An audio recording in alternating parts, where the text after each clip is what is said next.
మీ తాకట్టు బంగారాన్ని విడిపించిన 30 నిమిషాల్లో క్యాష్ ఇవ్వబడును. కొమ్మూరి గోల్డ్.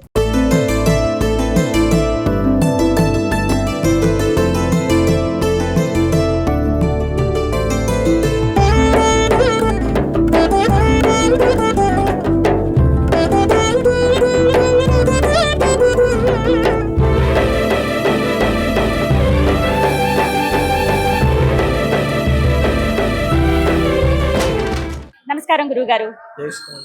జై శ్రీమన్నారాయణ. చాలా సంతోషం అండి మిమ్మల్ని కలవటం. అసలు ఈ ఆలయంలో అడుగు పెట్టడమే ఒక దివ్యమైన అనుభూతి. ముందుగా ఆలయ విశేషాలు తెలియచేస్తారా?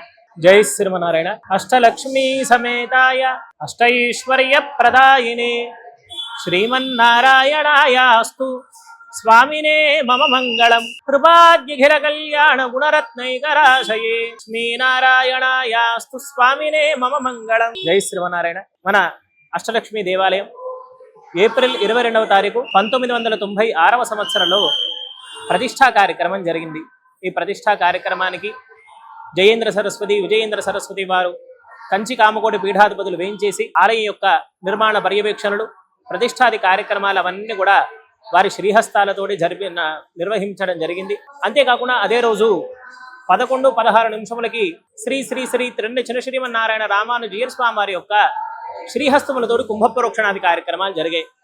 అంటే సరిగ్గా ఈ సంవత్సరానికి 30 వసంతములు మన దేవాలయం పూర్తి చేసుకుంది. అమ్మవారి యొక్క అపారమైనటువంటి అనుగ్రహానికి ప్రతీకగా దినదిన ప్రవర్ధమానంగా ఈ ఆలయం ఎంతో అభివృద్ధి పూర్వకంగా విరాజిల్లుతోంది. అమ్మవారికి చాలా మంది భక్తులు ఇక్కడికి వచ్చి వారి వారి యొక్క కోరికలు సత్వరంగా నెరవేరాలి అని చెప్పేసి ప్రార్థన చేస్తూ ఉంటారు.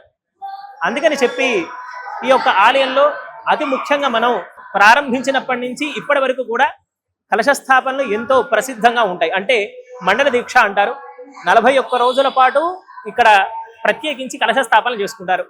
వారి వారి కోరికల మేరకు ఆయా సన్నిధుల్లో శీఘ్రంగా సంతానం కలగాలనుకునేటువంటి వాళ్ళు, శీఘ్రంగా వివాహం కావాలనుకునేటువంటి వాళ్ళు సంతాన లక్ష్మి సన్నిధిలో కలశస్థాపనలు చేసుకుంటారు. అధికార ప్రాప్తి కలగాలనుకునేటువంటి వాళ్ళు, అధికారంలో ఉన్నతికి రావాలనుకునేటువంటి వాళ్ళు గజలక్ష్మి అమ్మవారి సన్నిధిలో కలశస్థాపనలు చేసుకుంటారు. ధన ప్రాప్తి కలగాలనుకునేటువంటి వాళ్ళు, రుణ విమోచనం కలగాలనుకునేటువంటి వాళ్ళు ధనలక్ష్మి సన్నిధిలో మండల పూజ కొరకని చెప్పేసి కలశస్థాపనలు చేసుకుంటారు. ధాన్యలక్ష్మి సన్నిధిలో ధాన్య సమృద్ధి కోసం అని చెప్పేసి పాడి పంటలు చక్కగా వాళ్ళు ఉండాలని, ముఖ్యంగా రైతులు వాళ్ళ కష్టాలు తీరాలి అని చెప్పేసి, అంతేకాకుండా భూ తగాదాలు, భూ సమస్యల పరిష్కారం కోసం ధాన్యలక్ష్మి సన్నిధిలో కలశస్థాపనలు చేసుకుంటారు. తర్వాత విజయలక్ష్మి సన్నిధిలో అత్యంత విశ్వసనీయంగా చాలా ఎక్కువగా విజయలక్ష్మి సన్నిధిలో మండల పూజలు జరుగుతున్నాయి మన ఆలయంలో. ముఖ్యంగా ఉద్యోగ ప్రాప్తి కలగాలన్నా, లేదంటే ఉద్యోగంలో ఏదైనా ఆటంకాలు ఉంటే అవి తీరాలన్నా, కొంతమందికి ఈ పాస్పోర్ట్ లేదా వీసా ప్రాబ్లమ్స్ లాంటివి కూడా అవి తొలగాలనుకున్నా అమ్మవారు విజయలక్ష్మి సన్నిధిలో కలశస్థాపనలు. ఐశ్వర్యలక్ష్మి సన్నిధిలో ప్రాథమికమైన విద్య అంటే చెప్పుకోవాలనుకుంటే కంటే చిన్నపిల్లల చదువు దగ్గర నుంచి 10వ తరగతి విద్య వరకు కూడా చిన్నపిల్లల్లో చిన్న చిన్న ఆటంకాలు మొదలవుతూ ఉంటాయి. కాబట్టి విద్యలో కొన్ని ఇబ్బందులు ఉంటాయి. కాబట్టి ఆ విద్య నిమిత్తం పిల్లల జ్ఞానాభివృద్ధి కోసమని ఐశ్వర్యలక్ష్మిలో కలశస్థాపనలు చేసుకోవడమే కాకుండా ఏదైనా సరే అనారోగ్యాలు తరచుగా వస్తూ ఉన్నాయి, ఆ అనారోగ్యాలు బారిన బయటపడాలనుకున్న వాళ్ళు కూడా ఐశ్వర్యలక్ష్మి సన్నిధిలో మండల పూజ కోసం అని చెప్పేసి కలశస్థాపనలు చేసుకుంటారు.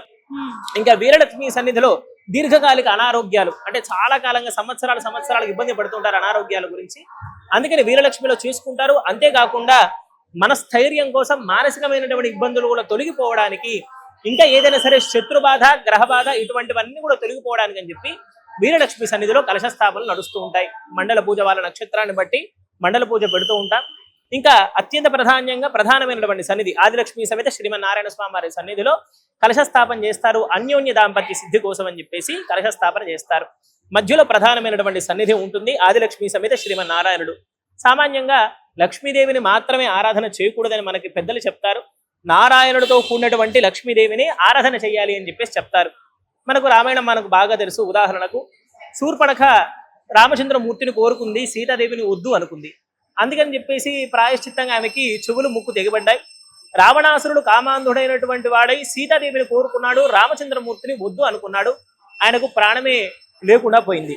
కానీ సీతారాములు కలవాలని కోరుకున్నటువంటి వానరులందరూ కూడా ఒకానొక సందర్భంలో వాళ్ళు ప్రాణాపాయ స్థితి వచ్చినా సరే వాళ్ళు తిరిగి మరీ లేచి వచ్చి రామచంద్రమూర్తిని, సీతాదేవిని సేవించుకున్నటువంటి భాగ్యం దక్కింది. అందుకనే లక్ష్మీనారాయణల కలయిక మనకు ఆదిలక్ష్మి సమేత శ్రీమన్నారాయణ స్వామివారు ప్రధాన సన్నిధిలో మనకు దర్శనం ఇస్తారు. దేదీప్యమానంగా ప్రకాశిస్తూ ఉంటారు స్వామివారు. అక్కడి నుంచి మనకు ఎడం వైపు నుంచి సంతాన లక్ష్మితోటి ప్రారంభమయ్యి చుట్టూ 7 సన్నిధులు ఉంటాయి. సంతానలక్ష్మి, గజలక్ష్మి, ధనలక్ష్మి, ధాన్యలక్ష్మి, విజయలక్ష్మి, ఐశ్వర్యలక్ష్మి, వీరలక్ష్మి. చుట్టూ 7 సన్నిధులు, మధ్యలో ప్రధానమైనటువంటి సన్నిధి. మొత్తం 8 సన్నిధులు. అష్టలక్ష్మి సమేత శ్రీమన్నారాయణ స్వామి వారు ఇక్కడ కొలువై ఉంటారు. ఈ రకంగా మన ఆలయం గొప్పగా అష్టలక్ష్మి సన్నిధిగా ప్రసిద్ధి చెందడం జరిగింది. స్వామి అమ్మవార్లు విశేషంగా ఎటువంటి అలంకారాలలో ప్రధానంగా కనిపిస్తారు? అసలు వారి రూపం ఎలా ఉంటుంది? అత్యంత ప్రధానంగా మనకు ప్రతిరోజు అమ్మవారు ప్రతిరోజు అలంకార పూర్వకంగా కనిపిస్తారు. ఇక్కడ విశేషం ఏంటంటే భక్తులు ప్రతిరోజు అమ్మవారికి వస్త్రాలు సమర్పిస్తారు. రోజు అలంకారం మారుస్తూ ఉంటారు అమ్మవారికి. వారు తీసుకొచ్చినటువంటి చీరలు 8 మంది అమ్మవార్లకు కడతారు. మహాలక్ష్మి అమ్మవారికి ఉత్సవమూర్తులు కడతారు. ఇది ప్రతిరోజు అలంకారం మారుతూ ఉంటుంది. అంతేకాకుండా మనకి ప్రధానంగా శుక్రవారాల పూట అమ్మవార్లందరికీ స్వామివారికి కూడా సువర్ణ కిరీటాలు, అమ్మవారికి బంగారు కిరీటాలు ధరింపజేయడం జరుగుతుంది. ఇంకా ముఖ్యంగా చెప్పుకోవాలనుకుంటే ఉత్తర నక్షత్ర నాడు చాలా అంటే చాలా విశేషమైనటువంటి రోజు. ఆ రోజు అమ్మవార్లందరికీ అభిషేకం ఉంటుంది, స్వామివారికి అభిషేకం ఉంటుంది. చండ ప్రచండులు గరుత్మంతుడితో సహా ఆ రోజు అభిషేకం ఉంటుంది. ఉత్తర నక్షత్రం నాడు ప్రతి మాసం ప్రతి నెలకు ఒకసారి అందరికి అభిషేకం ఉంటుంది. ఆ సందర్భంలో స్వామి వారికి వజ్ర కిరీట సమర్పణ చేస్తారు. మనం వజ్ర కిరీటంలో మనం సేవించాలంటే 7 కొండల వాడిని సేవించగలము. అక్కడ ఆయన ప్రత్యేకించి వజ్రమకుడ ధర గోవింద అని కూడా మనం కీర్తన చేస్తూ ఉంటాము. ఆ వెంకటేశ్వర స్వామి వారు మినీ రూపాన్ని ధరించి వస్తే ఎలా ఉంటారో వజ్ర కిరీటం ధరింపజేసినప్పుడు ఇక్కడ శ్రీమన్నారాయణుడు అలా విరాజిల్లుతూ ఉంటారు. అంతేకాకుండా అమ్మవారికి కూడా సువర్ణ కిరీటాలు ధరింపజేసిన తర్వాత అమ్మవారికి బంగారపు చీర మేము ఏర్పాటు చేస్తాం. ఆ బంగారపు చీర అమ్మవారికి మనం సమర్పిస్తాం. ఆ సందర్భంలో చక్కగా ఇక్కడి నుంచి మొదలు పెడితే పాదాల వరకు వ్యాప్తి చేసినటువంటి బంగారపు చీర, స్వామివారికి బంగారు ధోతి ఆ సందర్భంలో అలంకారం చేస్తాం. ఎంత చక్కగా దేదీప్యమానంగా ఉంటారంటే స్వామి చూడడానికి మనకు 2 కళ్ళు చాలవు. మనకు ఆళ్వార్లో సుప్రసిద్ధులైనటువంటి 3 ఆళ్వార్లు ఉంటారు. పొయ్గై ఆళ్వార్, పూదత్తాళ్వార్, పేయ ఆళ్వార్ అని చెప్పేసి మహానుభావులు ఉంటారు. అందులో మనకి ఆ ఒకానొక సందర్భంలో వారికి స్వామి సాక్షాత్కరించినప్పుడు చివరి ఆళ్వార్ అనేటువంటి పేయ ఆళ్వార్ అనేటువంటి మహానుభావులు స్వామిని సేవిస్తూ తిరుక్కండేన్ పొన్మేని గండేన్ అని చెప్పేసి ఒక పాశురాన్ని అనుగ్రహింపజేశారు. స్వామిని సేవిస్తూ ఉంటే బంగారపు కాంతితో ప్రకాశిస్తున్నటువంటి శ్రీమన్నారాయణ నేను దర్శించగలిగానని చెప్పినట మహానుభావుడు. ఆ సందర్భంలో అక్కడ స్వామివారిని అమ్మవారిని సేవిస్తే మనం కూడా తిరుక్కండేన్ పొన్మేని గండేన్ ఈ బంగారంతో బంగారపు కాంతితో ప్రకాశిస్తున్న స్వామిని దర్శించుకోగలిగాను కదా అని స్వామివారిని ఆ సందర్భంలో మనం సేవించవచ్చు. అంత అద్భుతంగా ఉత్తర నక్షత్రం నాడు మనకు స్వామివారు బంగారపు వస్త్రాలతో మనకు దర్శన భాగ్యాన్ని ఇస్తారు. ఇది నిజంగా కన్నుల పండుగనండి. చూడటమే జన్మ జన్మల పుణ్యఫలం. చాలా చాలా. ఇంకొకటి ఏంటంటే భక్తులకు అద్భుతమైనటువంటి తారకారం మన ఆలయం. ఏ కోరిక మీదకి వచ్చినా వాళ్ళకి ఏ కోరిక అనేటువంటి సంతానం అనుకోండి, ఉద్యోగం అనుకోండి, వ్యాపారం అనుకోండి, ఏ కోరిక మీద వచ్చినా సరే వారికి సత్వరంగా అమ్మవారు అనుగ్రహిస్తారు. అన్ని కోరికలు నెరవేరాయి. ఏ భక్తుడైనా సరే కోరిక నెరవేరలేదు అని చెప్పి ఇక్కడి నుంచి ఎవరు కూడా వెనక్కి వెళ్ళరు. అంత అద్భుతంగా అమ్మవారి అనుగ్రహం 30 సంవత్సరాలుగా ప్రజలందరికీ అత్యంత విశ్వసనీయంగా ఉంది. మనకు శుక్రవారాలు చాలా ప్రధానం. అమ్మవారికి ఎలాగో ఇష్టమైన రోజు కాబట్టి శుక్రవారం ప్రధానం. ఆ రోజు స్వామివారికి ఆ ఉదయం కూడా అభిషేకం జరుగుతుంది. అది అందరికీ కూడా తెలిసిన విషయమే. అభిషేక అనంతరం అలంకారాలు, ప్రత్యేకించి హారతులు ఇస్తారు. ఒక్కొక్క హారతి ప్రారంభమవుతుంది. కుంభహారతి నుంచి ప్రారంభమవుతుంది. స్వామివారికి తర్వాత చక్ర హారతి ఉంటుంది, నక్షత్ర హారతి ఉంటుంది, ఏకహారతి ఉంటుంది. చివరకు స్వామివారికి కొబ్బరికాయతోటి దిష్టి తీసి హారతులు ముగించుకున్న తర్వాత అప్పుడు మళ్ళీ స్వామివారికి పునః అలంకారం జరుగుతుంది. అలంకారం జరిగిన తర్వాత సహస్రనామార్చన దర్శనాలు ప్రారంభమవుతాయి. ఆ తర్వాత సరిగ్గా 10:30, 11 మనకు అక్షయలక్ష్మి భవనంలో ఆ తర్వాత అక్కడ ఉన్నటువంటి అన్నపూర్ణాదేవికి ఆరాధన చేసి వచ్చినటువంటి భక్తులందరికీ కూడా ప్రతి శుక్రవారం నాడు నిత్యాన్నదాన కార్యక్రమం జరుగుతుంది. ఇది శుక్రవారం నాడు విశేషమైంది. ఆ తర్వాత శుక్రవారం నాడు సాయంత్రం 6 గంటలకి యాగశాలలో గోపూజ కార్యక్రమం ఉంటుంది. మన ఆలయానికి గోశాల ఉంది. సుమారు ఒక 30 గోవుల వరకు అక్కడ ఉన్నాయి. వాటికి ప్రతినిత్యం కూడా చక్కగా గ్రాసం మొదలైనవన్నీ కూడా పోషణ మన దేవాలయం చూసుకుంటోంది. ఆ తర్వాత అక్కడి నుంచి ఒక గోవు ప్రతిరోజు ఉదయం ఇక్కడికి వచ్చి స్వామివారికి దర్శనం ఇస్తుంది. గోపృష్ఠ దర్శనం ఉంటుంది. ప్రతిరోజు ఉంటుంది. ఉదయం 6 గంటల గోవు వస్తుంది. అక్కడ స్వామివారికి ఇచ్చిన హారతి ఇక్కడికి వచ్చి గోవుకు సమర్పించేసి గోపృష్ఠ దర్శనం స్వామివారికి చేయిస్తారు. ప్రతి శుక్రవారం నాడు సాయంత్రం అదే గోవు ఇక్కడ యాగశాలకు వస్తుంది. ఆ గోపూజ కార్యక్రమం జరుగుతుంది. తర్వాత 6:45 ఇక్కడ సహస్ర దీపాలంకరణ మండపంలో 1000 దీపాల నడుమ శ్రీభూ సమేత శ్రీమన్నారాయణ స్వామి వారికి గుంజల్ సేవా కార్యక్రమం ఉంటుంది. ఆ తర్వాత నిత్యం వేద పారాయణం ఇక్కడ జరుగుతూ ఉంటుంది 2 పూటల, ఉదయం సాయంత్రం. శుక్ల యజుర్వేదం, కృష్ణ యజుర్వేదం. ఆ వేద పండితులు ఇక్కడికి వస్తారు, ఋగ్వేద పండితులు వస్తారు. ముగ్గురు కూడా వేద పారాయణం చేస్తారు సహస్ర దీపాలంకరణ సమయంలో. అంతేకాకుండా చక్కగా కచేరీ కార్యక్రమం కూడా ఇక్కడ జరుగుతుంది. ఆ శుక్రవారం చాలా విశేషం. ఇంకో విశేషం ఏంటంటే సహస్ర దీపాలంకరణ పూర్తయిన వెంటనే అమ్మవారు అక్కడ వేయించేసి ఉంటారు శ్రీమండపంలో. అమ్మవారికి సువర్ణ పుష్పార్చన కార్యక్రమం ఉంటుంది. 121 సువర్ణ పుష్పాలు అమ్మవారికి అర్చన జరుగుతుంది.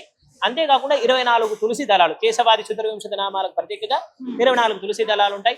లక్ష్మీ అష్టోత్తరంతో 108 మార్లు సువర్ణ పుష్పార్చన అవుతుంది. కొంతమంది భక్తులు వారి ప్రీతిగా సమర్పించారు కాబట్టి మొత్తం 121 పుష్పాలు సువర్ణ పుష్పాలు అమ్మవారికి అర్చన కార్యక్రమం జరుగుతుంది. శుక్రవారం చాలా ప్రతీకగా ఉంటుంది. మనకు ఏ సమయమైనా సరే అమ్మవారి యొక్క అనుగ్రహం విరాజిల్లుతూ ఉంటుంది. శుక్రవారం దేవాలయానికి వచ్చిన వాళ్ళకి అసలు సమయమే తెలియదు. అమ్మవారి కైంకర్యాల వాళ్ళు నిరంతరం పాలు పంచుకుంటూనే ఉంటారు. ఆ రోజు రాత్రి మామూలుగా అయితే 9 గంటలకు ఆలయం మనకి ముగుస్తుంది, కానీ ఆ రోజు 10 గంటల వరకు ఆలయం రాత్రి పూట శుక్రవారం నాడు. సాధారణంగా ఆలయ వేళలు ఎలా ఉంటాయి స్వామి? ఉదయం మనకు 5:30 గంటలకు అర్చకులు వస్తారు. రాగానే స్వామి సన్నిధులంతా కూడా పరిశుభ్రం చేసేసుకొని స్వామివారికి సుప్రభాత సేవ చేస్తారు. అటు తర్వాత గోక్షీరాదులు నివేదన చేస్తారు. గోవు వస్తుంది, ఆరాధన సమర్పిస్తారు. సరిగ్గా 6:10 నిమిషాలకి స్వామివారికి ప్రాతరారాధన ప్రారంభమయ్యి 6:35, 6:40 కల్లా ముగుస్తుంది. స్వామివారికి లోపల ఆరాధన అయిపోయిన వెంటనే వేదము, ఇతిహాసము, పురాణ స్తోత్రం లాంటివి పారాయణం కూడా జరుగుతుంది. ఈ రకంగా ముగిసిన వెంటనే ఇక్కడ ప్రత్యేకం ఏంటంటే కనుక అప్పుడు ఒక చిన్న హారతి ఇస్తారు. హారతి ఇచ్చిన తర్వాత ఏదైతే గోక్షీర నివేదన చేసిందో భక్తులందరికీ కూడా తీర్థం కింద ఇస్తారు. అది అయిపోయిన వెంటనే సహస్రనామార్చన ప్రతిరోజు జరుగుతుంది. ఉదయం 6:35, 6:45 నిమిషం వరకు సహస్రనామార్చన ప్రారంభమవుతుంది. సహస్రనామార్చన పూర్తయిన వెంటనే మళ్ళీ నివేదన కార్యక్రమం ఉంటుంది. అర్చకుల్లో ఒకరు వెళ్ళి ఇక్కడ యాగశాల ఉంది. యాగశాలలో 2 పూటల నిత్య హవనాలు జరుగుతాయి. ప్రాతర ఆరాధనకి, సాయంత్రం ఆరాధనకి నిత్య హవనాదులు ఉంటాయి. ఆ నిత్య హవనాదులు ఇక్కడ జరుగుతాయి. నిత్య హవనం పూర్తి చేసుకుని వచ్చిన వెంటనే ఆలయం చుట్టూ బలిహరణ కార్యక్రమం ఉంటుంది. చండ ప్రచండాదులు మొదలుకొని ఇంద్రాధ్యక్షులందరికీ కూడా బలి ప్రదాన కార్యక్రమం ఉంటుంది. బలి ప్రదానం ముగిసిన వెంటనే స్వామివారికి ఆ ఉదయం పూట చేసేటువంటి మంగళాశాసనం అనేది ఆరంభం అవుతుంది. అది సరిగ్గా ఉదయం 8:10 నిమిషాలకు ప్రారంభమవుతుంది. మంగళశాసనం ముగిసిన వెంటనే ఇంకా ప్రతిరోజు జరిగేటువంటి అర్చనాది కార్యక్రమాలన్నీ కూడా వరుసగా ప్రారంభమయ్యి మనకు 11 గంటల వరకు లోపు అర్చనాది కార్యక్రమాలు ముగుస్తాయి. సరిగ్గా 11 గంటలకు మళ్ళీ తలుపులు వేయడం, ఆ తర్వాత ఆలయం పరిశుభ్రం చేసుకోవడం అయిపోయిన వెంటనే మళ్ళీ మాధ్యానిక ఆరాధన స్వామివారికి సమర్పించడం, భోగాలు అవన్నీ కూడా నివేదన చేయడం. స్వామివారికి చక్కగా ప్రతిరోజు కూడా సుమారు ఒక 10 కేజీల నైవేద్యం స్వామివారికి సమర్పించడం జరుగుతుంది. ఆ తర్వాత ప్రతిరోజు భోగాలు నివేదన చేయడం జరుగుతుంది. అది మధ్యాహ్నం కూడా చేస్తారు. అది అయిపోయిన వెంటనే మళ్ళీ మధ్యాహ్నం కూడా బలిహరణ కార్యక్రమం ఉంటుంది. బలిహరణం అయిపోయిన మధ్యాహ్నిక ఆరాధన, మాధ్యానిక గోష్ఠి, మాధ్యానికి సంబంధించినటువంటి మంగళాశాసన స్వామివారికి చేస్తారు. మధ్యాహ్నం 12 గంటలతోటి ఈ కార్యక్రమాలను ముగించుకొని తలుపులు వేసిన తర్వాత మళ్ళీ సాయంత్రం 4:30 గంటలకు అర్చకులు వస్తారు. మళ్ళీ ఆలయం పరిశుభ్రం చేసుకుని స్వామికి చిన్న నివేదనాదులు సమర్పించిన తర్వాత ఇంకా దర్శనాలు క్రమంగా మనకు 5 గంటల నుంచి ప్రారంభం అవుతాయి. సాయంత్రం సరిగ్గా 5 గంటలకు మహాద్వారాలు ఓపెన్ చేస్తారు. దర్శనానికి భక్తులందరూ లోపలికి వచ్చి అమ్మవారిని దర్శనం చేసుకోవడం జరుగుతుంది. అర్చన కార్యక్రమాలు అన్ని కూడా అక్కడి నుంచి ప్రారంభం అవుతాయి. మళ్ళీ సాయంత్రం 8 గంటలకు మనం తలుపులు మూసేసి సాయంత్రం కూడా నిత్యాహ్వానం అయిపోతుంది. ఆ సమయానికి నిత్యాహ్వానం అయిపోయిన తర్వాత ఆలయం అంతా పరిశుభ్రం చేయడం, ఏదైతే భక్తులు అమ్మవార్లకు చీరలు సమర్పిస్తారో ఆ చీరలు అప్పుడు అలంకారం చేసుకోవడం. సుమారు 8:30 ఆ ప్రాంతానికి సాయంత్రానికి సంబంధించినటువంటి మంగళాశాసనం గోష్ఠి కార్యక్రమం సాయంత్రం జరుగుతుంది. ఆ సాయంత్రం ఆ కార్యక్రమం పూర్తయిన వెంటనే 9 గంటల లోపు ఆ దర్శనాదులు కానీ వగేరాలను పూర్తి చేసుకొని స్వామివారికి పవళింపు సేవ ఉంటుంది గర్భాలయంలో. ఆ సందర్భంగా ఏంటంటే ఆ శయనమూర్తులు ఎవరైతే ఉన్నారో ఆ శయనమూర్తులకు బదులుగా మనం ఒక కూర్చోలోనే స్వామికి శయనమూర్తులను ఆవాహన చేసుకుంటాం. లోపల ఆవాహన చేసుకుని స్వామివారికి పవళింపు సేవ కార్యక్రమం జరుగుతుంది. ఒకవైపు చక్కగా జోలపాట వినిపిస్తుంటే స్వామివారికి పవళింపు సేవ చేసుకొని అప్పుడు కూడా గోక్షీరాన్ని నివేదన చేస్తారు. అక్కడ ఉండేటువంటి భక్తులందరూ కూడా ఆ గోక్షీరాన్ని తీర్థంగా ఇవ్వడం జరుగుతుంది. దాంతో రోజు కార్యక్రమం పూర్తి. శుక్రవారం దీనికన్నా 1 గంట, శుక్ర శని ఆదివారాల మధ్యాహ్నాలు అయితే 1 గంట వరకు కార్యక్రమం జరుగుతాయి. శుక్రవారాలు సాయంత్రం మాత్రం 10 గంటల వరకు మనకి పౌళింపు సేవ ముగించుకొని ఆలయం మహాద్వారాలు అనేది పూర్తి చేస్తారు. ఇలా ఉదయం నుంచి సాయంత్రం వరకు విశేషంగా జరిగేటువంటి సేవలు ఇవన్నీ కూడా. అలాగే మరి శ్రావణ మాసం ఎంతో విశేషం. మరి అష్టలక్ష్మి దేవాలయంలో ఆదిలక్ష్మి అమ్మవారు ఆ నారాయణుడి సమేతంగా ఇక్కడ భక్తులకు దర్శనమిస్తున్నారు. ఇక్కడ విశేషంగా శ్రావణ మాసంలో ఎలాంటి కార్యక్రమాలు జరుగుతాయి? శ్రావణ మాసం చాలా అంటే చాలా విశేషం. చెప్పుకోవాలనుకుంటే కనుక శ్రావణ మాసంలో లక్ష్మీదేవి ఇక్కడ తాండవిస్తుందనే చెప్పుకోవాలి. ఆమె ఎంతో ఆనందంతో నృత్యం చేస్తుంటే ఎలా ఉంటుందో శ్రావణ మాసం మనకు అలా కనబడుతూ ఉంటుంది. మనకు ప్రత్యక్షంగా ఈ చర్మచక్షువులకు భగవంతుడు గోచరించాడు కానీ ఈ శ్రావణ మాసం నాడు మనం కనుక ఈ ఆలయంలోకి వస్తే ఆ అనుభూతిని మనం మాత్రం పొందవచ్చు. అంత అద్భుతంగా శ్రావణ మాస ఉత్సవాలు మనకి ఇక్కడ జరుగుతున్నాయి. శ్రావణ మాసంలో మనకు ప్రత్యేకించి ఈ శ్రావణ మాసం మనకు 5 శుక్రవారాలు రాబోతున్నాయి. శ్రోణ నక్షత్రం విష్ణు దేవత అని, శ్రవణ నక్షత్రం విష్ణుమూర్తికి సంబంధించినటువంటి నక్షత్రం. అలాగే చంద్రాం హిరణ్మయీం లక్ష్మీం జాతవేదో మమావాహ అని చెప్పేసి మనకు శ్రీ సూక్తంలో చెప్పబడింది. అంటే చంద్ర సహోదరి లక్ష్మీదేవి, అంటే పౌర్ణమి తిథి అనేది లక్ష్మీదేవికి సంబంధించింది కనుక ఈ పౌర్ణమి తిథి నాడు శ్రవణ నక్షత్రం రావడం, అమ్మవారికి ఈ చంద్రుడికి సంబంధించినటువంటి ఆ కళలు కానీ లేకపోతే కనుక చంద్రుడికి సంబంధించినటువంటి తత్వం అమ్మవారిది చల్లని కృప కలిగి ఉండడం చేత ఈ రెండు కలయిక మనకు పౌర్ణమి నాడు జరుగుతున్నాయి కాబట్టి లక్ష్మీనారాయణల కలకనే శ్రావణ మాసం. అందుకని ఇది అత్యంత విశిష్టమైనది. శ్రావణ మాసం నాడు మనం ప్రతి శుక్రవారం నాడు జరిగేటువంటి అభిషేకం 6:30కు జరుగుతుంది, కానీ ఈ శుక్రవారం నాడు 5:30 గంటలకి అమ్మవారికి అభిషేకం అనేది ప్రారంభమవుతుంది. ఇంకా అంతేకాకుండా ఎంతో మంది భక్తులు అమ్మవారిని సేవించుకోవడానికి వస్తారు. విశేషమైనటువంటి అలంకారంతో అమ్మవారు ఆ రోజు మనకు దర్శన భాగ్యాన్ని ఇస్తారు. ప్రతిరోజు సాయంత్రం పూట జరిగేటువంటి కార్యక్రమాలు ఆ రోజు శుక్రవారం నాడు ఉదయానికి అనేది జరుగుతుంది. సాయంత్రం ఎక్కువ కార్యక్రమాలు ఉంటాయి కాబట్టి మనకి ఈసారి 14వ తారీఖు నాడు మొదటి శుక్రవారం అవుతోంది. ఆ శుక్రవారం ఇంకా ప్రత్యేకం ఏంటంటే పుబ్బా నక్షత్రం వస్తుంది కాబట్టి గోదామ్మవారి తిరునక్షత్రం, గోదామ్మవారి పుట్టినరోజు కూడా అదే జరుగుతుంది. కనుక గోదామ్మవారికి అలాగే ఆదిలక్ష్మీ సమేత శ్రీమన్నారాయణ స్వామి వారికి కూడా ఉదయం 5:30 గంటలకి అభిషేక కార్యక్రమం మనకు విశేషంగా జరుగుతుంది. ఉదయం 9 గంటలకు ఆ రోజు మనం సేవాకాలాన్ని చేసుకుంటాం. తిరుపావై సేవకాలం అమ్మవారి పుట్టినరోజు కాబట్టి సేవాకాలం కూడా చేసుకుంటాం. ఇంకా అంతేకాకుండా నిత్యవారి విధులన్నీ కూడా ప్రారంభమవుతాయి. అమ్మవారికి సహస్రనామార్చన, సువర్ణ పుష్పార్చన, యాగశాలలో గోపూజాది కార్యక్రమాలు అవన్నీ కూడా జరుగుతాయి. సాయంత్రం 6:30-6:45 జరిగే సహస్ర దీపాలంకరణ సేవ 5:30 గంటలకే జరుగుతుంది. కారణం ఏంటంటే భక్తుల తాకిడి ఎక్కువగా ఉంటుంది కాబట్టి ఆ రోజు మనం 1 గంట ముందే కార్యక్రమాలను కూడా ప్రారంభించుకుంటాం. ఇది మనకి మొదటి శుక్రవారం నాడు జరిగేటువంటి కార్యక్రమం. ఇంకా మనకి రెండవ శుక్రవారం 21వ తారీఖు నాడు వస్తుంది. మనకి అది రెండవ శుక్రవారం ప్లస్ వరలక్ష్మి శుక్రవారం కూడా చాలా విశేషమైంది. పౌర్ణమి ముందు వచ్చేటువంటి శుక్రవారం నాడు మనం వరలక్ష్మి శుక్రవారం జరుపుకుంటాం. మనకు వరలక్ష్మి కథలో కూడా ఆ చారుమతి దేవికి అమ్మవారి దర్శనాన్ని ఇచ్చేసి పౌర్ణమి ముందు వచ్చే శుక్రవారం ఈ రకంగా వ్రతం చేసుకొని చెప్పింది కాబట్టి ఆ వ్రతాన్ని మనం జరుపుకునేటువంటి అత్యంత శుభప్రదమైనటువంటి శుక్రవారం ఆ రోజు మనం 21వ తారీఖు నాడు జరుపుకుంటాం. యథావిధిగా అమ్మవారికి సహస్రనామార్చనాది కార్యక్రమాలు అత్యంత విశేషంగా మనం అత్యంత శుభప్రదంగా అమ్మవారికి వివిధ రకాలైనటువంటి పుష్పాలతోటి మనం అర్చనాది కార్యక్రమాలు జరుపుకుంటాం. ఆ రోజు సాయంత్రం యథావిధిగా ఊంజల్ సేవాది కార్యక్రమాలు ముగిసిన తర్వాత సామూహిక వరలక్ష్మి వ్రతాల ఆలయంలో సాయంత్రం 7 గంటలకు జరుగుతాయి. ఇది మనకి రెండవ శుక్రవారం నాడు జరుగుతాయి. 28వ తారీఖు నాడు మనకు 3వ శుక్రవారం పడింది. అయితే ఇంకా విశేషం ఏంటంటే ఈ శ్రావణ మాసంలోనే మన ఆలయంలో పవిత్రోత్సవాలు జరుగుతాయి. స్వామివారికి సంవత్సరలోప పూజాలోప ప్రాయశ్చిత్తార్థం అని చెప్పేసి మనం సంకల్పం చెప్పుకొని ఓ సంవత్సరంలో మనం చేసేటప్పుడు పూజా కార్యక్రమాలు అర్చకుల ద్వారా గానీ భక్తుల ద్వారా గానీ లేదా ఇతరత్ర ఏ లోపాలు జరిగినా సరే న్యూనాదిరేక శాంత్యర్థం అనే సంకల్పం చెప్పుకో మనం పవిత్రోత్సవాలు స్వామివారికి మనం సమర్పిస్తాం. అందుకని చెప్పి 25వ తారీఖు నాడు సాయంత్రం ఇక్కడ అంకురారోపణాది కార్యక్రమాలు ప్రారంభమవుతాయి. 26, 27, 28 తోటి ముగుస్తాయి. ఆ 28వ తారీఖు నాడు శుక్రవారం పడింది. అలాగే పవిత్రోత్సవాల ముగింపు మహాపూర్ణాహుతి కార్యక్రమం కూడా ఉంటుంది కాబట్టి 81 కలశాలతో ఉదయం 5:30 గంటలకు అభిషేక కార్యక్రమం ఉంటుంది. అది ఆ రోజు చాలా విశేషం. మహాపూర్ణాహుతి కార్యక్రమం ఉంటుంది. స్వామివారికి పవిత్రాలు సమర్పించడం, పవిత్ర విసర్జన చేయడం ఈ 3 రోజుల కార్యక్రమాలు జరుగుతాయి. అంతేకాకుండా ఆ రోజు సాయంత్రం విశేషంగా లక్ష్మీనారాయణ కళ్యాణ మహోత్సవం జరుగుతుంది మన దగ్గర 3వ శుక్రవారం. అయితే మన దగ్గర ఏంటంటే కనుక ప్రధానంగా కళ్యాణాలు 4 జరుగుతాయి. అందులో ఒకటి శ్రావణ మాసంలో జరుగుతుంది అనమాట. ఆ లక్ష్మీనారాయణ కళ్యాణ మహోత్సవం ఆ రోజు అంగరంగ వైభవంగా జరగబోతోంది. భక్తులు చాలా మంది పాల్గొని లక్ష్మీనారాయణ కళ్యాణ మహోత్సవంలో పాల్గొంటారు. అది మనకు 3వ శుక్రవారం విశేషం. ఇంకా మనకి 4వ తారీఖు నాడు 4వ శుక్రవారం మనకు జరుగుతోంది. ఆ 4వ తారీఖు నాడు మరింత విశేషం ఏంటంటే కనుక కృష్ణ జన్మాష్టమి శ్రీ వైష్ణవ సాంప్రదాయం ప్రకారంగా ఆ రోజు జరగబోతోంది. మనకు విందు భోజనాలన్నీ కూడా ఒకే మారు మనం చక్కగా వడ్డించుకుంటే ఎంత ప్రీతిగా ఉంటుందో మనకి ఈ శుక్రవారాలు అవన్నీ కూడా మనకు అంత విందు భోజనాలు ఆరగించినట్లుగా ఉంటుంది.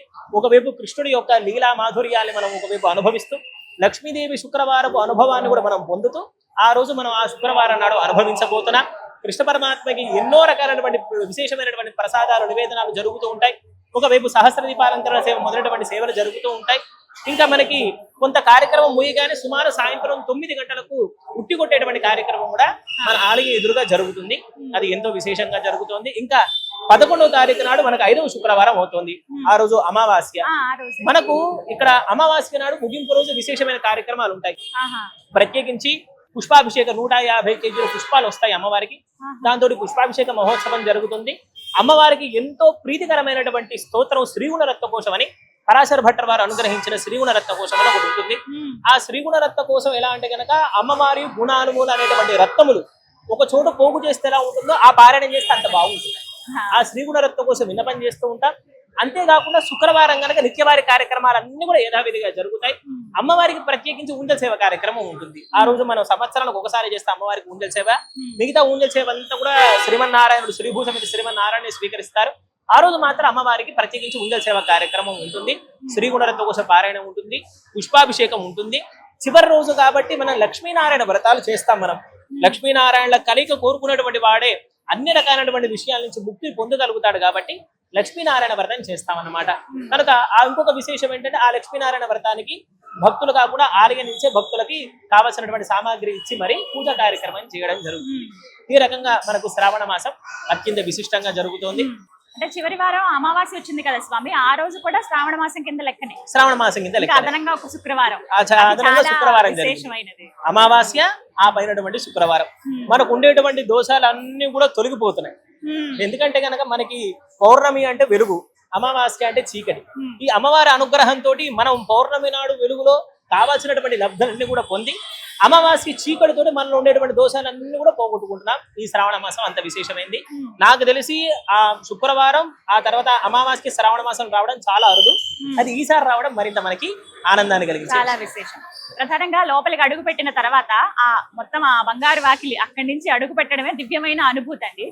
ఇంకా వెళ్ళాక ఎటువంటి కోరిక ఉన్నా కూడా మర్చిపోతాం, అలా చూస్తూ ఉండిపోతాం. అసలు అంటే ఎటువంటి నామస్మరణ చేసుకోవాలి, ఏ మంత్రంతో స్వామి అమ్మవార్లను స్మరించుకోవాలి, నమస్కరించుకోవాలి?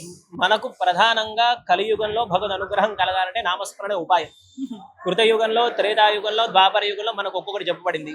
ఒక తపస్సు చేత గాని, దానం చేత గాని, వ్రతం చేత గాని, మరొక విధానాలన్నీ కూడా మనకి కృతత్రేత ద్వాపర యుగాలు చెప్పబడితే కలో నామ సంకీర్తనం అని చెప్పేసి భగవంతుడి నామమే మనకు కలియుగంలో ఉపాయం అని చెప్పేసి చెప్పబడింది. అందుకని ఇక్కడ ప్రత్యేకించి మనకు మీకు శబ్దం వినబడుతూ ఉంటుంది. ఓం అష్టలక్ష్మి సమేత శ్రీమన్నారాయణ స్వామినే నమః. అష్టలక్ష్ములతో కూడినటువంటి శ్రీమన్నారాయణ స్వామి వారికి నేను నమస్కరిస్తున్నానని, లేదంటే అష్టలక్ష్ములతో కూడినటువంటి స్వామికి నా సమర్పణ జరుగుతుంది, నన్ను నేను సమర్పించుకుంటున్నాను అని చెప్పేసి అర్థం. ఒక మారు భక్తులు తెలియడానికి చెప్తున్నాను. ఓం అష్టలక్ష్మి సమేత శ్రీమన్నారాయణ స్వామినే నమః. ఆ నామాన్ని స్మరణ చేసుకుంటూ భక్తులు అమ్మవారిని సేవించుకుంటూ ఉంటారు. లోపలికి అడుగు పెట్టడమే ఆ నామాన్ని స్మరించుకుంటే వెంటనే భక్తులకు అది వినపడుతూనే ఉంటుంది. ఆలయం ఎప్పుడైతే కనుక మన మంగళాశాసనం అయిపోతుందో ఉదయం పూట ఆ నామం అనేది ప్రారంభం అవుతుంది. ఆ నామాన్ని భక్తులందరూ వినుకుంటూ అమ్మవారిని సేవించుకుంటూ ఉంటారు. అలాగే ఎటువంటి నైవేద్యాలు ప్రధానంగా సమర్పిస్తారండి? ఏ ఇష్టం స్వామి అమ్మవార్లకు? స్వామి వారికి ఇక్కడ ఉదయం పూట మనకి చెప్పుకోవాలని కూడా భక్తులకు ఇష్టమైనది, భగవంతుడికి ఇష్టమైనది దాని పులిహార అంటాం. ఆ పులిహార స్వామివారికి ఉదయం పూట నివేదన జరుగుతుంది. అది అయిపోయిన వెంటనే దధ్యోదన నివేదన జరుగుతుంది. ఇక్కడ చక్కగా ఆవు పాలు ఉంటాయి కాబట్టి దాంతోనే తోడు పెట్టినటువంటి పెరుగుతోనే స్వామివారికి దధ్యోదన నివేదన జరుగుతుంది. మధ్యాహ్నం పూట 9 కేజీల సాదం అంటే అన్నం. ఆ అన్నము అంతేకాకుండా స్వామివారికి ప్రత్యేకించి ఏదో ఒక కూర, ఆ తర్వాత పప్పు పదార్థాలు తప్పకుండా ఉండాలి కాబట్టి వాటితో కూడినటువంటి నైవేద్యం స్వామివారికి సమర్పిస్తారు. అమ్మవారికి ప్రతిరోజు ఖచ్చితంగా సిర ఇక్కడ నైవేద్యంగా మధ్యాహ్నం సమర్పిస్తారు. కాబట్టి ఆ సిర కూడా అమ్మవారికి నైవేద్యంగా సమర్పించుకుంటారు. రవ్వతో చేసినటువంటి మధుర పదార్థం. ఇది ప్రత్యేకమైనటువంటి మధ్యాహ్నం వరకు. సాయంత్రం పూట మన సాంప్రదాయంలో సొండలు అంటారు. సొండలు అంటే శనగలు. ఇది ప్రేక్షకులకు తెలుస్తుంది కాబట్టి చాలా బాగా తెలుస్తుంది. శనగలు శ్రావణ మాసంలో ఉండేవే విశేషమైన పదార్థం కాబట్టి ఆ సొండలు అనేది స్వామివారికి సాయంత్రం నివేదన జరుగుతుంది. అయిపోయిన వెంటనే ఆవు పాలు కూడా నివేదన చేస్తారు. ఆరాధనలో మాత్రం పెరుగు తేనె అనేది నివేదన చేయడం జరుగుతుంది. అది ఆగమశాస్త్ర పద్ధతులను అనుసరించి ఆరాధన మధ్యలో పెరుగు తేనె నివేదన చేయమని ఉంది.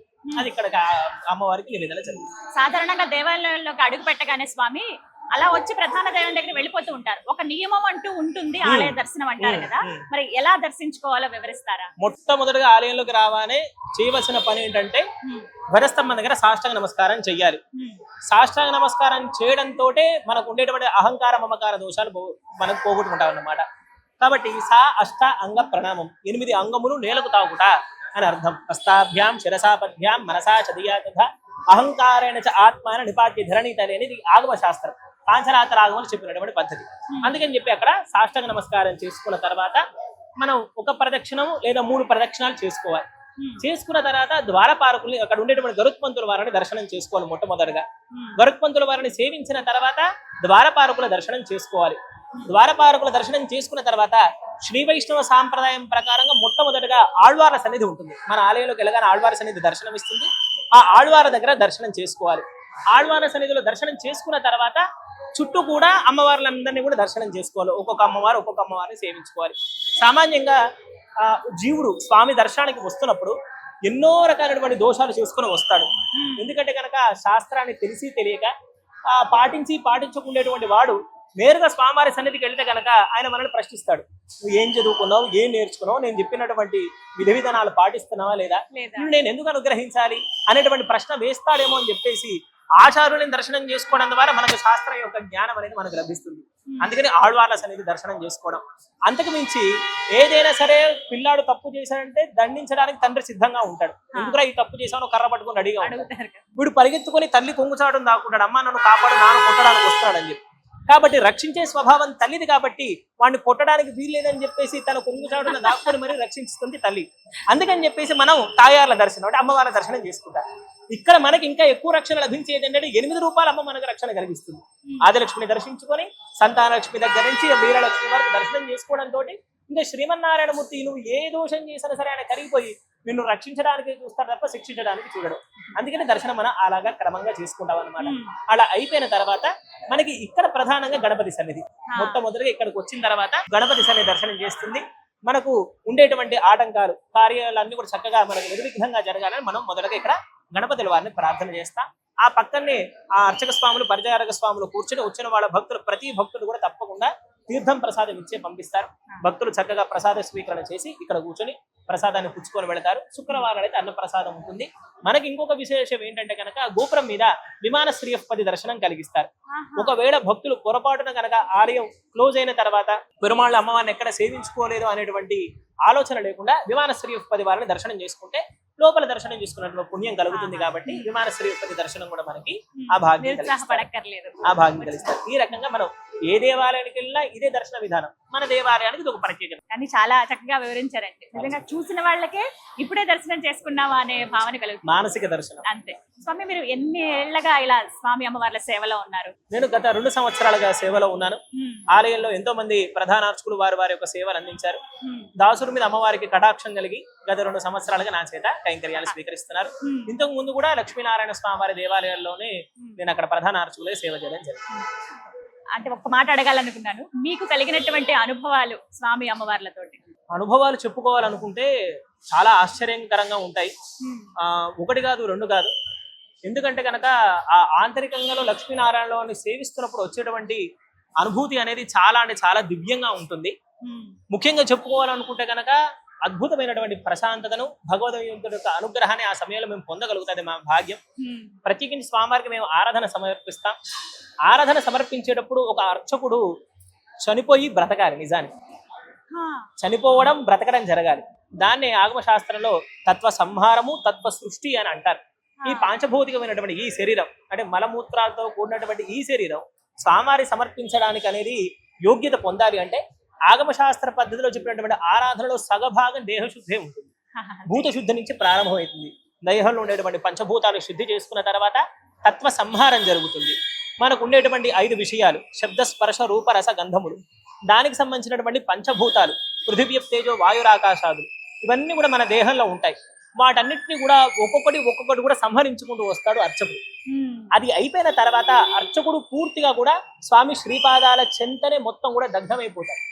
తర్వాత మళ్ళీ పునః సృష్టి చేసుకుంటాడు. ఈ పంచభూతాల్ని పంచ విషయాలన్నీ కూడా భగవంతుడు యోగ్యతాపూర్వకంగా శుద్ధి చేసుకుంటాడు. ఇది ఎంత అనుభూతి అంటే అవన్నీ కూడా ఒక్కొక్కటి అర్చకుడు యోగ సిద్ధి ద్వారా సంహరించుకొని పునః భగవంతుడి పాదాల నుంచి మళ్ళీ ఈయన పుట్టి అవన్నీ కూడా సృష్టి చేసుకొని అటు తర్వాత ఆగమ శాస్త్రంలో చెప్పబడింది అన్నమాట. మనకు ఒక వికసించినటువంటి కమలం ఉంటే ఆ కమలంలో ఈ జీవుడు కూర్చుంటే అమృతం మెదజల్లితే ఒక సువర్ణ కుంభంలో చేరితే ఆ సువర్ణ కుంభంలో ఉండేటువంటి అమృతంతో ఈ అభిషేకం చేసుకునే ఈ అర్చకుడు అప్పుడు స్వామివారికి ఆరాధనకు సిద్ధమయ్యి అప్పుడు కూడా మంత్రాల ద్వారా శుద్ధి చేసుకుంటూ వస్తారు. ఇదంతా కూడా ఒక అనుభూతి అయితే మానస యాగము అని ఒక ప్రక్రియ ఉంటుంది లోపల. ఆ మానస యాగంలో హృదయంలో స్వామివారికి మేము ఆరాధన చెయ్యాలి. అప్పుడు హృదయకంలో లక్ష్మీనారాయణ ఆవాహన చేసుకొని అక్కడ చెప్పేటువంటి ప్రతి ఒక్క ఆరాధన క్రమం అంతా కూడా మేము మనసులో చేస్తాం.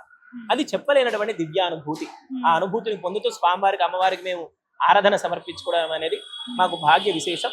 అయితే ఇక్కడ జరిగిన చిన్న ఒక సంఘటన చెప్పుకోవాలి అని అనుకుంటే అది లోపల ఏకాంతంగా జరిగినటువంటి సంఘటన.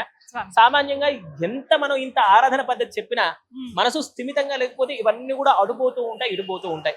మనిషికి సామాన్యంగా 2 ఇబ్బందులు ఉంటాయి. ఒకటి భయం, రెండోది కోరిక. ఈ కోరిక భయాలు గర్భాలయంలోకి వెళ్ళినా లేకపోతే సాక్షాత్ వైకుంఠంకి వెళ్ళినా వదిలిపెడతాయో లేవో తెలియదు. కానీ ఆ సందర్భంలో తెలియనటువంటి ఒక కోరిక భయం 2 నన్ను ఎందుకో అయితే నేను స్వామివారి పూర్తిగా ఆరాధన పూర్తిగా అయిపోయిన తర్వాత స్వామివారిని నేను ప్రార్థించాను అన్నమాట. స్వామి, లోపల నాకు ఒక భయం ఉంది, ఒక కోరిక ఉంది. నా భయము కోరిక ఇక భయము తొలగిపోయి కోరిక నెరవేరుతుందా లేదా అని నేను స్వామివారిని మనసులో అడిగాను. అడిగిన తర్వాత ఎంత తెలివి తక్కువదనం చూడండి. స్వామి, నేను పరీక్షించచ్చా? ఆయన పరీక్షిస్తే మనం నెగ్గుకునేటువంటి వాళ్ళం. కాబట్టి ఆయన్ని పరీక్షించదలిసి స్వామి నా భయం తీరి కోరిక నెరవేరితే నీ సాలగ్రామాల మాల మీద 4 పుష్పాలు ఉన్నాయి కదా, అది కాస్త జార్చవయ్యా అని నేను మనసులో ప్రార్థన చేశాను. 2 నిమిషాలకి సాలగ్రామాల మీద ఉన్నటువంటి పుష్పాలు కాదు, ఆయన మెళ్ళో ఉండేటువంటి మాల టక్కున కింద రాలిపడి. నేను వెంటనే అనుకున్నాను, సారీ స్వామి, నేను జోక్ గారు కూడా నువ్వు కాస్త సీరియస్ గా తీసుకుంటున్నావు. నేను నిన్ను పరీక్షించడానికి రాలేదు, నీ పరీక్షను పొందడానికి వచ్చాను. నేను ధన్యుని స్వామి, ఎటువంటి కోరికలు కోరడానికి నేను లేను, నీ సేవ చేసుకోవడానికి మాత్రమే ఉన్నాను. ఇది నాకు ఆంతరికమైనటువంటి తార్కాణం అన్నమాట. కొంచెం అడిగితే స్వామి అంత అనిపిస్తున్నాడు. కాబట్టి నువ్వు నన్ను అడగాల్సిన అవసరం లేదు, నీకు ఏది ఇయ్యాలో నాకు తెలుసు, కాబట్టి నీ పద్ధతిలో నువ్వు ఉండు అని స్వామి కొద్ది గట్టిగా చెప్పినట్టు. ఆయనకి ఎంత ఇష్టమైన వాళ్ళు ఉంటే అంత ప్రేమగా చూసుకుంటారు. కాబట్టి అప్పటి నుంచి కాస్త నేను సీరియస్ గానే ఉన్నాను.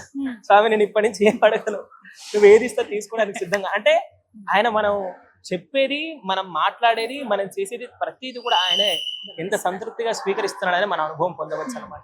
ఇటువంటి అనుభవాలన్నీ కూడా భగవంతుని అనుభవించాలని కోరిక ప్రతి భక్తుడు కూడా కలుగుతాయి. ప్రతి భక్తుడు కూడా కలుగుతాయి. వర్ణాతీతంగానే ఉంటాయి. ప్రత్యేక భక్తుల్లో మీకు ఇలాంటి అనుభవం ఏదైనా ఆశ్చర్యకరమైనది జరిగిందా, మీకు మీ దృష్టిలోకి వచ్చిందా? ప్రతి భక్తుల్లోనూ కలిగేటువంటి ఆశ్చర్యకరమైన విషయాలు చాలా మంది చెప్తూనే ఉంటారు. ఒకసారి ధనుర్మాస మహోత్సవం జరుగుతుంది మన ఆలయంలో. ధనుర్మాస మహోత్సవం అత్యంత వైభవంగా జరుగుతుంది, కన్నుల పండుగ జరుగుతుంది. సుమారు భక్తులు ఒక 400 మంది గోష్ఠి కార్యక్రమంలో కూర్చుంటారు. అత్యంత రమణీయంగా జరుగుతుంది. ఆ సందర్భంలో మనం చిన్న ధ్యాన ప్రక్రియలు కూడా చెప్తూ ఉంటాం. ఆ టైంలో ఏంటంటే కనుక మనకు త్యాగరాజుల వారు ఇచ్చిన కీర్తన వందనము రఘునందన సేతుబంధన అని ఒక కీర్తన ఉంటుంది. అది ఆ ధ్యానపూర్వకంగా అది చెప్తూ ఉన్నప్పుడు అది ధ్యానం దానికి సంబంధించినటువంటి అర్థం చెప్పడం, కీర్తన వినిపించడం, మనిషి యొక్క ఉండేటువంటి ఇతరత్ర ఆలోచనలన్నీ కూడా పక్కకు తొలగిపోయి మొత్తం అంతా కూడా ధ్యానపూర్వకంగా ఆ తర్వాత కీర్తన కూడా 2 విన్న తర్వాత కాన్సన్ట్రేషన్ అనేది భగవంతుడి మీదకి వెళ్తుంది. కాబట్టి ఆ పద్ధతిని అక్కడ చెప్తూ ఉంటే అక్కడ భక్తులందరూ కూడా కళ్ళు మూసుకొని అనుభవిస్తున్నారు ఆ విశేషాన్ని. ఎందుకంటే అర్థం చెప్పాం, పాట కూడా వినిపిస్తున్నాం. ఇది మా గురుగారు నేర్పించినటువంటి ప్రక్రియ. అలాగే చెప్తున్నప్పుడు ఒక భక్తుడు కళ్ళు మూసుకొని వింటున్నాడట. వింటున్నప్పుడు ఆయనకు ఒక అనుభూతి కలిగిందట. ఏంటంటే ఈ వందనము రఘునందనటువంటి కీర్తనను ఎవరో కొంతమంది నృత్యం చేస్తున్నటువంటి ఒక 3 ఆడపిల్లలు వచ్చేసి అక్కడ నృత్యం చేస్తున్నట్టు అనుభవం కలిగిందట. కానీ దానికన్నా ముందు అది మేము ప్లాన్ చేసాం నిజానికి. ఎందుకంటే కనుక కళ్ళు తెరిచిన తర్వాత 3సారి కీర్తన వేసి వందనము రఘునందన అనేటువంటి పాట పెడితే ఆ 3 అక్కడ ఉంచేటువంటి నృత్యం చేసేటువంటి అమ్మాయిలు వస్తున్నట్టు మేము ప్లాన్ చేసాం. ఆయన కళ్ళు తెరిచిన వెంటనే ఆ 3 అమ్మాయిలు వచ్చి నృత్యం చేస్తున్నారు.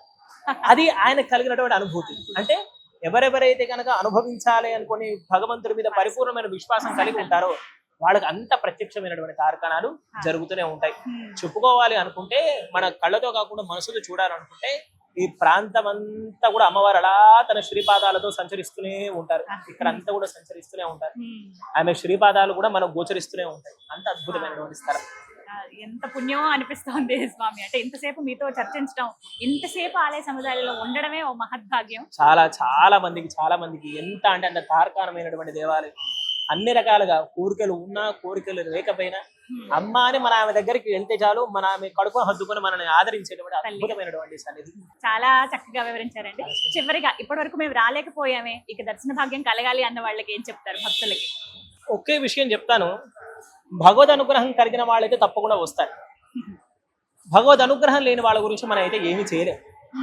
ఇక్కడ నుంచి మామూలుగా ఆలయం ముందు నుంచి వెళ్తూ కొంతమంది ఒక మాదిరిగా నమస్కారం చేసుకొని వెళ్తారు. చాలు ఆ నమస్కారానికైనా సరే అమ్మవారు సంతోషంగానే స్వీకరిస్తూ ఉంటారు. నేను చెప్పేది ఏంటంటే కనుక భగవద్ అనుగ్రహం కలగలేకపోతే కలగాలి అని చెప్పేసి ప్రార్థన చెయ్యాలి. భగవద్ అనుగ్రహం కలిగిందా వాళ్ళు తప్పకుండా వచ్చేసి అమ్మవారి సేవలో ఉంటారు.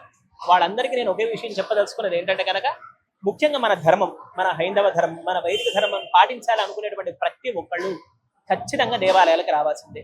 మన అష్టలక్ష్మి దేవాలయం అనుకోండి, ఏ దేవాలయం అనుకోండి, పురాతన ఆలయాలు అనుకోండి, వాళ్ళని అక్కడ ఉండేటువంటి ఆలయాన్ని సందర్శనం చేస్తేనే ఈ యొక్క జీవితం భగవంతుడు మనకి ఇచ్చినందుకు మనకు ముక్తి మార్గం అనేది దొరుకుతుంది. కాబట్టి ఖచ్చితంగా దేవాలయాల దర్శనం చేసుకుని ఎవరైనా సరే తీరవచ్చు. దీవించండి స్వామి, మీరే వారికి కలగాలని. తప్పకుండా అష్టలక్ష్మి సమేతుడైన శ్రీమన్నారాయణ స్వామి వారి అనుగ్రహం తప్పకుండా అందరికీ ఉండి ధర్మం పట్ల దేశం పట్ల అందరూ కూడా చక్కగా బాధ్యతాయుతంగా భక్తియుక్తంగా అందరూ కూడా ప్రజలు సుఖ సంతోషాలతో ఉంటారని అష్టలక్ష్మి సమేతుడైన శ్రీమన్నారాయణ స్వామి వారి శ్రీచరణాలకు దాసోహాలు సమర్పిస్తూ సుమన్ టీవీ ప్రేక్షకులందరికీ కూడా అమ్మవారి యొక్క మంగళాశాసనాలు తెలియజేస్తారు. చాలా సంతోషం అండి, ధన్యవాదాలు.